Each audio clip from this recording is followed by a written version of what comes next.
Maybe she reminds you of someone you know, an older woman living just down the street, always smiling, always kind, always there if you needed a helping hand. But what if I told you, behind that gentle smile was the heart of a warrior? What if I told you, she once held the hands of soldiers bleeding out on the battlefield, while whispering promises that they'd make it home? This is the story of Martha Johnson, not just a neighbor, not just a sweet old lady with a garden full of lavender, but a woman who gave everything she had so that others could live free. And yet, so few even know her name. In a quiet neighborhood on the southern edge of Atlanta, Georgia, life moves with an easy, familiar rhythm. The streets are lined with tall oak trees whose branches sway gently in the breeze, casting long shadows across the sidewalks. Lawns are neatly trimmed, American flags hang proudly from front porches, and neighbors greet each other with warm smiles as they walk their dogs or water their plants. Nestled among these homes is a small, humble house.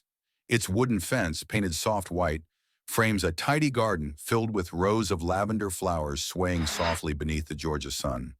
The air carries the faint scent of those blooms, mingling with the morning dew. In that garden, nearly every day, you'll find Martha Johnson. She's small in stature, with silver hair tucked neatly beneath a sun hat and hands worn yet steady from years of hard work.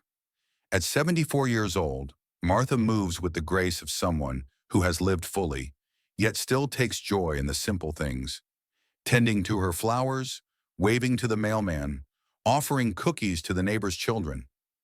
To most people here, Martha is simply Miss Martha, the sweet elderly woman who always has a kind word, who never misses the chance to help out when someone needs it.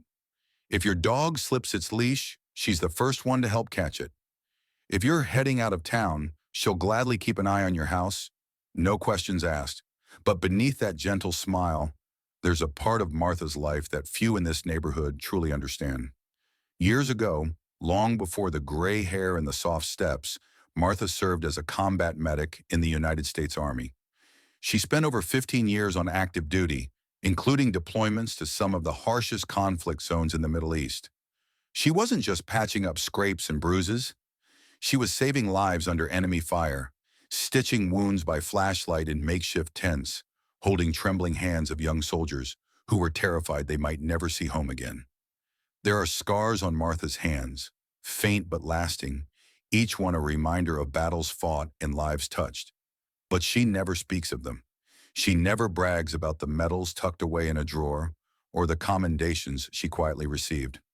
Instead, when someone asks about her past, she only smiles and says, "I've lived long enough to know that being kind is what matters most." For Martha, service was never about glory. It was about duty, about compassion, about doing what needed to be done, even when no one was watching. And in this quiet little neighborhood, where most people saw only a sweet old lady with a garden full of lavender, one small act of disrespect was about to reveal the strength and dignity that had always been there, waiting just beneath the surface. For a long time, life on that quiet street in Atlanta moved with the gentle rhythm of small-town America. Neighbors waved hello across their yards, children played catch until the streetlights flickered on, and Miss Martha, as everyone called her, tended to her lavender garden with the same quiet devotion she had shown for years. But as you know, not everyone carries kindness in their heart. It began one spring when a new neighbor moved into the house across the street. Her name was Karen Whitmore. Sharp features, sharp words, and a presence that seemed to fill the street like the shadow of a storm cloud. She drove a large, gleaming black SUV, the kind that looked like it belonged in a showroom, not parked across the narrow roads of the neighborhood. From the start, Karen kept her distance from the other neighbors. She didn't wave. She didn't smile. And worst of all, she had a habit of parking her big SUV right across Martha's driveway, blocking the entrance where Martha needed to come and go. At first, Martha did what any decent neighbor would do. She waited for the right moment, approached with that gentle smile of hers, and spoke as kindly as she could. "Excuse me, dear. I think your car might be blocking my drive. Would you mind moving it, just so I can come and go if I need to?" But Karen didn't even look up from her phone. She barely shrugged, let out a little laugh, and said, "It's not a big deal. You're not going anywhere anyway, right? I mean, you're just an old lady. Just an old lady. Maybe you've heard words like that before.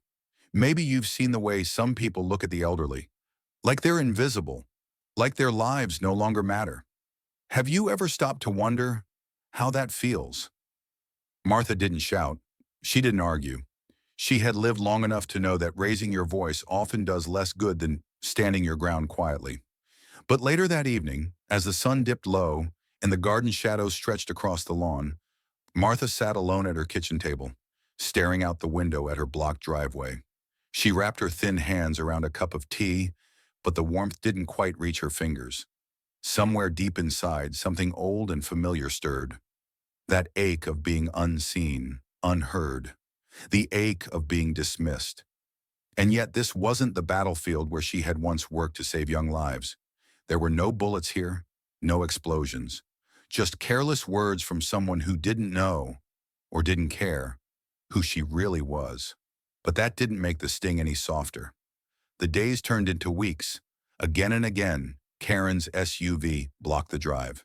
And each time, the words followed. Sharp, cutting, dismissive. What's she gonna do about it? Call the cops. Please. She's just some old black woman. She can't even get around without her cane. But Martha never lowered herself to hate. She never returned cruelty for cruelty. She just kept showing up, watering her lavender, waving to the neighbors, holding her head high. Because that's what strength looks like. Still, those who knew Martha well could see it.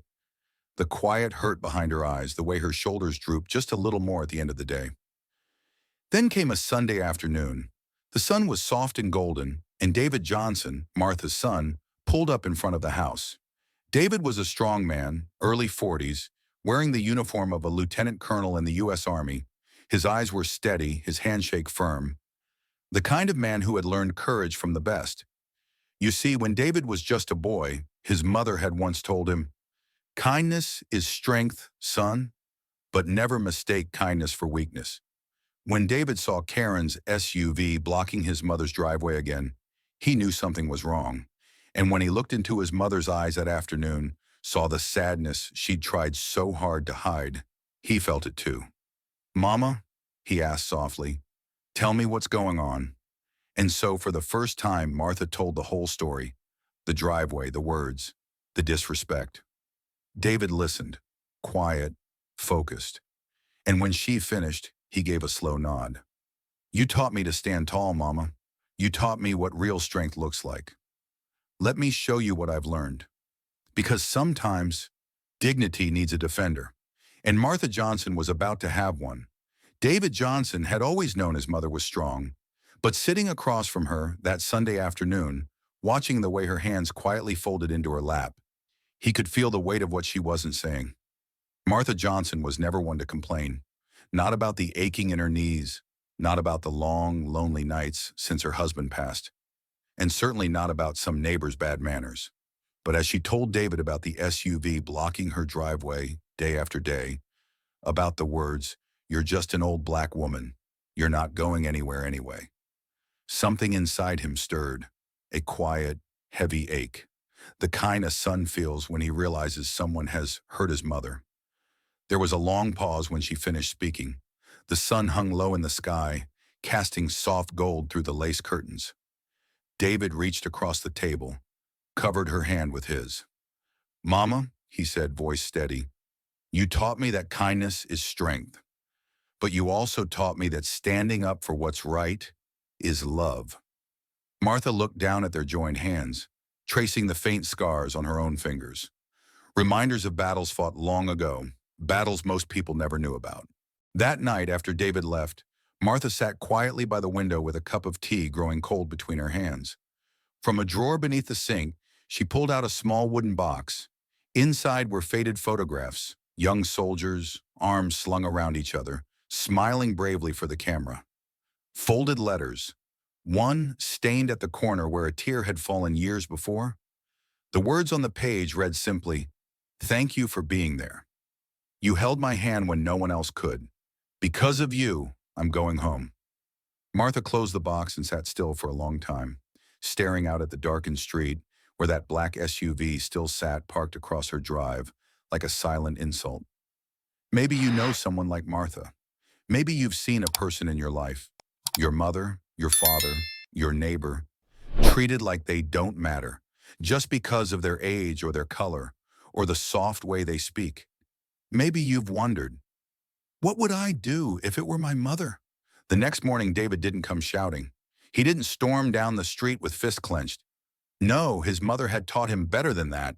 Instead, he put on his uniform, not to intimidate, but to remind, to carry with him the truth of who his mother was and the legacy she had given him. David waited until he saw Karen outside, unloading bags of groceries from the back of her SUV. He crossed the street calmly, hands resting at his sides. "Good morning, ma'am. I'm David Johnson, Martha Johnson's son." Karen barely looked up. "Yeah? So?" David gave a polite nod. "I wanted to talk with you, neighbor to neighbor, about the situation with my mother's driveway." Karen gave a dismissive sigh, waving a hand. "Look, if your mom's got a problem, she can call the city. I'm not moving my car every time she gets fussy." David didn't flinch. His voice remained soft, but each word landed like a stone in still water. "I'm not sure you understand who my mother is. She served as a combat medic in the United States Army. She spent years on the front lines, stitching wounds under enemy fire. She held young soldiers' hands when they were bleeding and scared, when they didn't know if they'd make it back home." Karen's smirk faded. "She doesn't like to talk about it. She doesn't ask for thanks. But let me be clear. She earned the right to come and go from her own home without being disrespected." The street had grown quiet. A few neighbors, hearing the steady tone of David's voice, had stepped out onto their porches. No one spoke. They listened. David continued, his gaze steady. "And while you may have thought she was just an old lady with a cane, I need you to know, strength doesn't always shout. Sometimes it stands quietly. Sometimes it kneels beside a broken soldier whispering, 'Hold on, son. Stay with me.'" Karen opened her mouth, but this time, the words caught in her throat. David didn't threaten her. He didn't raise his voice. He simply nodded once and turned to leave. But that wasn't the end. Later that afternoon, David stopped by the local neighborhood association meeting. He brought a folder, not to shame, but to share. Inside were the letters, the photos, the commendations his mother had tucked away for years. He told the story Martha never would, not to glorify, but to remind. She's lived on this street for over 30 years. She's cared for her neighbors, watched their children grow up. All she ever asked for was a little respect. By the end of that week, the whole block knew. The next Saturday, there was a soft knock at Martha's door. When she opened it, Karen stood there, eyes lowered, hands trembling slightly as she held out a small bouquet of sunflowers. "I'm sorry," she whispered. "I didn't know. I should have listened. I should have treated you better." Martha looked at her for a long moment, and then, true to the grace she had always carried, she gave the smallest smile. "Thank you, dear," she said softly. "That means more than you know. Because respect isn't something you can demand. It's something you live. And sometimes, it takes just one moment of truth to remind the world what real strength looks like. Sometimes, the hardest thing isn't saying you're sorry. It's deciding what you're going to do next." For Karen Whitmore, the words of apology had been just the first step. But even after she placed that small bouquet of sunflowers into Martha Johnson's hands, she couldn't shake the weight of what she had learned.